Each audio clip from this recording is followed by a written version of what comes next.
Olá, seja muito bem-vindo, muito bem-vinda a mais um episódio do podcast Vida Poliglota. Eu sou o Guilherme Silveira, o Gui, o seu anfitrião por aqui. Bom, pessoal, depois de uma semana de pausa, por motivos de saúde, eu tô de volta com um novo episódio. E esse episódio eu diria que ele é muito pessoal.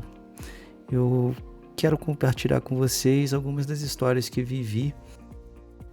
São histórias que para mim têm um valor muito grande, porque elas me ensinaram bastante, não só sobre o mundo, mas principalmente sobre mim. E essas histórias têm a ver com os dois dos países que eu mais gosto, que são a Suécia e a Finlândia. E antes de começar a contar essas histórias, eu queria relembrar vocês um pouco mais de onde eu vim, do meu contexto. Quem ouviu os primeiros episódios provavelmente tem isso mais fresco na memória, mas se você caiu de paraquedas aqui, próximo do 20º episódio, eu acho que seria legal contar. Então, eu nasci no Rio de Janeiro, mas cresci em Piraí, né? Passei minha infância e minha adolescência em Piraí, que é uma cidade do interior do estado, e eu vivi em uma vila de moradores da Light. A Light, para quem não sabe, é a empresa responsável pela distribuição de energia elétrica no estado do Rio de Janeiro. E meu pai foi engenheiro da Light por muitos anos. E essa condição nos deu a permissão de viver em uma vila. E é um lugar assim extremamente isolado do mundo, muito pacífico, muito calmo e pouco habitado, né? Na época a gente tinha aí cerca de, não sei, estou chutando, mas uns 400 moradores. E isso fez com que eu tivesse uma infância muito boa, muito tranquila, conseguisse passar muito tempo na rua, com amigos, mas a localização geográfica fez com que eu me isolasse do mundo. Então eu levei alguns anos até pegar o ônibus sozinho. Para comprar alguma coisa no supermercado a gente tinha que pegar o carro e ir até Piraí. Então, para ir até Piraí precisava pegar rodovia e eu não tinha carteira, então assim, a gente ficou limitado a algumas coisas. Eu estou dizendo tudo isso para vocês terem uma noção de que até os meus 18 anos, 20 anos, eu era realmente aquele estereótipo de garoto do interior que tinha uma condição financeira boa, uma família boa, mas que não sabia se virar. Então, assim, tinha muito medo, muito inseguro, muito tímido. E é nesse contexto que eu tive a minha primeira experiência internacional. Eu falei um pouco mais sobre isso no episódio sobre como eu aprendi a língua sueca. Em 2009 eu tive um relacionamento com uma sueca e ela veio ao Brasil. Nós nos conhecemos pela internet, o que é para mim hoje uma coisa muito doida, mas na época eu não achava tão louco assim. A gente se conheceu pela internet, ela veio ao Brasil e aqui ficou por 2 semanas. E na época o meu inglês era muito, muito simples. Ela falava inglês comigo, tinha um inglês muito bom. Ela também tinha um nível de espanhol bom também. Uma coisa importante que eu esqueci de contar é que ela não veio sozinha, porque ela era menor de idade, ela tinha uns 17 anos na época e ela veio com a mãe dela. A mãe dela falava também espanhol. E elas ficaram em Piraí durante 2 semanas e foi uma experiência assim muito louca, porque meu inglês não era bom, a minha mãe não falava inglês, meu pai falava um pouco, meu irmão também não. E aí elas se comunicavam com a minha família em espanhol e eu falava inglês, enfim, era uma bagunça, mas no final a gente se entendia. E uma das primeiras coisas que me chamaram bastante atenção em relação ao sueco foi a sinceridade. E esse é um ponto muito interessante, porque no Brasil, pelo menos falando aqui da minha vivência, das pessoas que eu conheço, a gente tem muita dificuldade em falar não ou fazer algum tipo de comentário que possa soar deselegante, algum tipo de comentário que possa parecer que você está sendo ingrato por alguma coisa. E eu me lembro muito bem que nessa casa nós tínhamos algumas camas e essas camas eram antigas, então o colchão era um pouco mais duro, mas pra gente isso não era grande problema. E aí no dia seguinte, após a primeira noite, no dia seguinte, eu fui perguntar a elas se elas tinham dormido bem. E a resposta que eu recebi foi bem clara. Elas falaram assim: nossa, não dormi muito bem, parece que eu dormi numa porta. Então, assim, algumas pessoas podem interpretar isso como má educação, né, como ingratidão, enfim. Mas eu lembro que isso me assustou um pouco, porque aqui no Brasil a gente não tem o hábito de fazer isso, né? Sem ser julgado como grosso, rude. Então esse foi o primeiro choque que eu tive. E uma outra questão também que me chamou muita atenção nessa época foi a parte da pontualidade, que é um outro fator que eu diria que é muito forte na nossa cultura, né? Se você combina com alguém que você vai encontrar com essa pessoa às 6 horas, você não chega às 6 horas, né? O brasileiro, em geral, chega aí 6h15, 6h30, tem gente que chega às 7 horas, 7h30, né? Mas um sueco, ele é pontual. Então, se você fala, vamos nos encontrar amanhã às 8 horas, 15 para as 8 ele já está te esperando. E eu não sabia. A gente combinou uma série de coisas para fazer com elas. Minha família combinou um horário e saía 1 hora depois.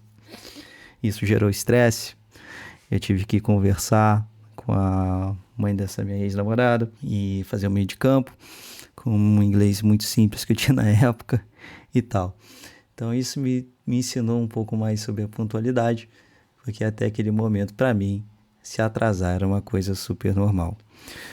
Avançando um pouco no tempo, eu tive a primeira oportunidade para fora e fui para a Suécia para visitar essa minha ex-namorada. Ela, à época, morava em uma cidade chamada Borås. E Borås fica perto de Gotemburgo. Gotemburgo é uma das maiores cidades da Suécia. E eu tinha 21 anos, se eu não me engano.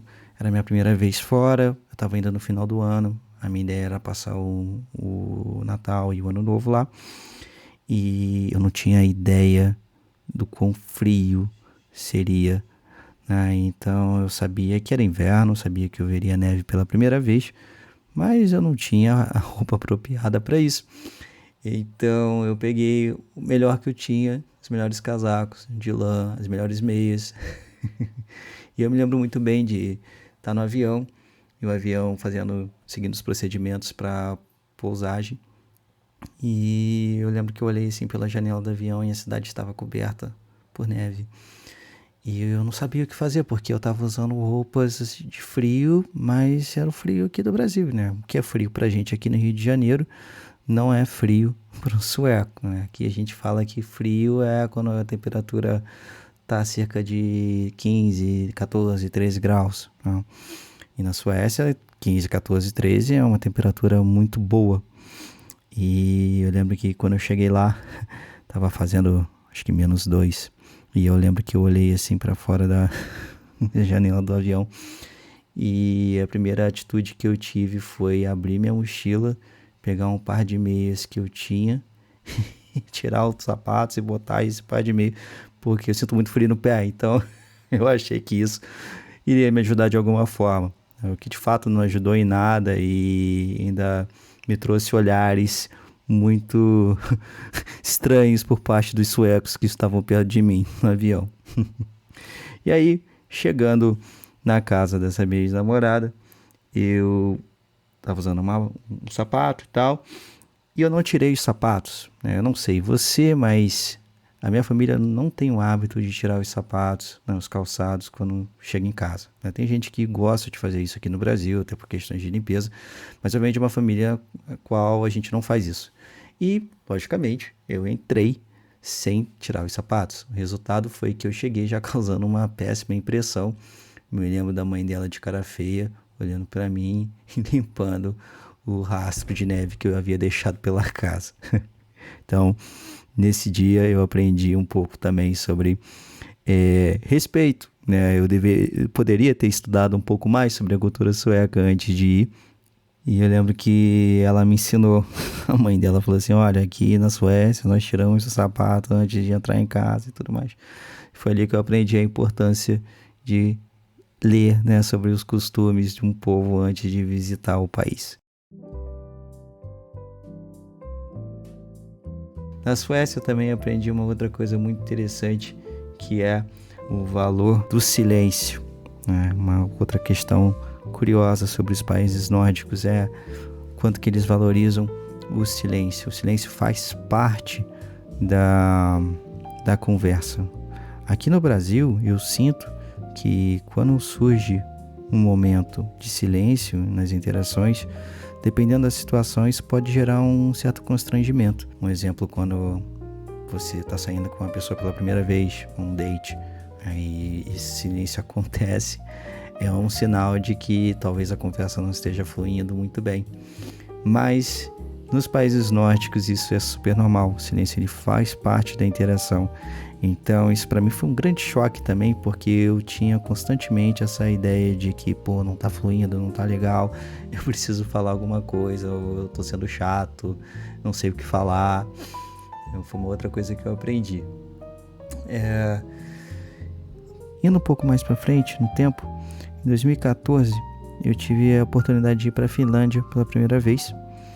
E na Finlândia também foi um grande choque. Eu diria até um choque maior do que na Suécia, porque os finlandeses são pessoas extremamente tímidas, reservadas. Isso não é uma coisa negativa, mas eu, durante minha vida inteira, fui classificado como uma pessoa muito tímida. Me considero tímido, mas quando eu era mais novo, eu ouvia muito das pessoas: você precisa falar mais, você precisa se expor mais, principalmente na adolescência. Quando você é tímido, isso pode te trazer algumas questões de inadequação, né? Pode te dar esse sentimento de estar inadequado, de não pertencer a algum grupo, enfim, de ser estranho. Ninguém quer parecer estranho, né? E eu me lembro que eu tinha isso muito forte em mim. Eu sou tímido, eu não sei conversar. E isso mudou quando eu conheci os finlandeses, porque na Finlândia eu lembro de ter encontrado muitos colegas que eu já conhecia online, e quando eu estava com eles eu era a pessoa mais falante do grupo, e isso me fez pensar bastante sobre mim, assim, em relação ao contexto, né? Muitas vezes a gente acredita naquilo que as pessoas falam, e as pessoas que estão ao nosso redor falam sobre a gente, mas se você tirar daquele contexto e ir para um outro lugar onde a cultura é diferente, você vê que não é bem assim, né? Me lembro de não gostar de pular carnaval, porque eu não gostava do estilo de música, então eu me sentia mal por não me sentir pertencente ao grupo de pessoas que gostam disso, né? E na Finlândia isso não existe, então era uma coisa assim que não era indiferente gostar de carnaval ou não, né? Então foi assim uma experiência que me fez refletir muito sobre mim. Então acredito que eu aprendi muito, né? Comecei a mudar a visão que eu tinha sobre mim lá. E o silêncio também era uma coisa impressionante na Finlândia. As pessoas não são de falar muito, elas falam o essencial. Então aqui no Brasil a gente gosta de conversar sobre o tempo, a gente fala até mesmo para preencher esse silêncio. E lá não era assim, as pessoas até estranham quando você fala demais. Então eu passei por situações na qual eu era o mais falante e eu achava que aquilo estava sendo legal, né, por falar, e não imaginava que eu poderia estar incomodando as outras pessoas, né. Uma história engraçada que eu passei na Finlândia, que retrata bem essa diferença cultural, foi o Ano Novo.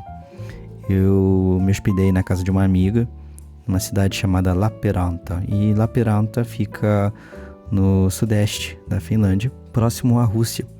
Fica a cerca de 2 horas de São Petersburgo, na Rússia. E, enfim, naquele dia 31 estava fazendo muito frio, estava nevando, diferentemente do Brasil.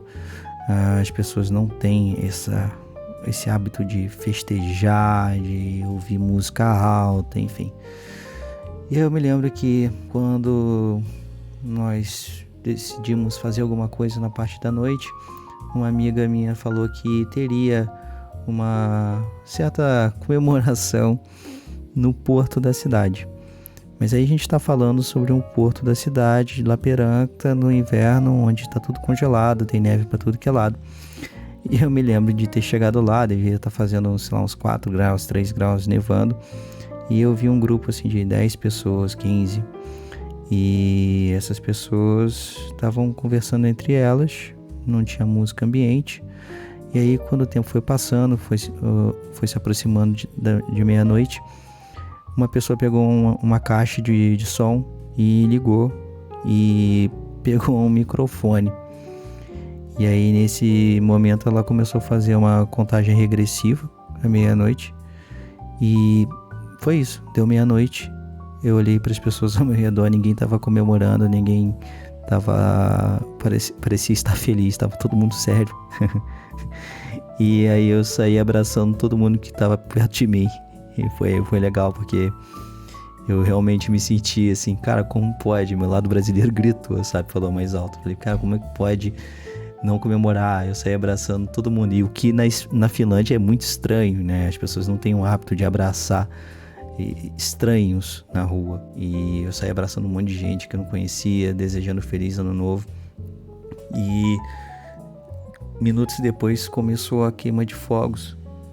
E dava pra contar no dedo quantas explosões aconteceram, sabe? Então, esse foi meu ano novo lá. O que não foi ruim, foi uma coisa muito legal pra mim, assim, porque me fez enxergar esse lado brasileiro forte que a gente carrega aí, que nessas horas a gente vê o quanto que a gente aprecia a nossa cultura.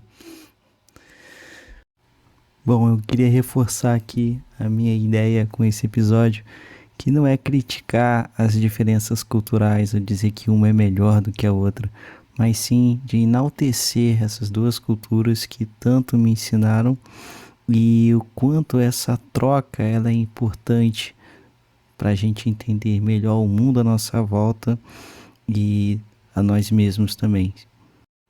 Apesar de serem classificados como tímidos, os finlandeses são pessoas maravilhosas, amigos super leais que me ensinaram muito sobre o valor da amizade.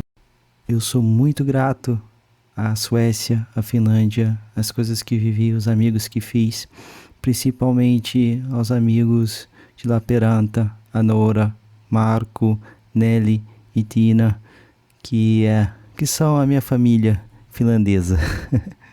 Um abraço para vocês. Kiitos kaikesta.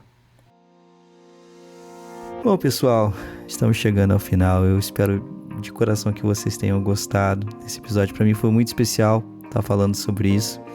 Essas histórias realmente foram importantes para mim, me moldaram como pessoa, me fizeram enxergar o mundo, enxergar a mim mesmo de forma diferente. E eu acho que é isso que os idiomas e as viagens fazem com a gente, sabe? Quando você aprende um novo idioma, você tem acesso a uma nova cultura. E quando você está imerso em uma nova cultura, você aprende não só sobre o mundo, mas sobre você. Então eu acredito muito que os idiomas podem sim impactar e mudar vidas, porque eles mudaram a minha. E é isso. Eu espero de coração que vocês tenham gostado. Muito obrigado por terem ouvido até agora. Encaminhe esse episódio para aquele seu amigo, sua amiga também, que tem um espírito um pouco mais aventureiro que o meu e que gosta de viajar e que tem muitas histórias legais para contar. E claro, se você tem uma história legal e você gostaria que eu lesse aqui no podcast, eu vou adorar saber. Fique à vontade para me mandar, viu? Muito obrigado, pessoal. Um grande abraço a todos e até a próxima.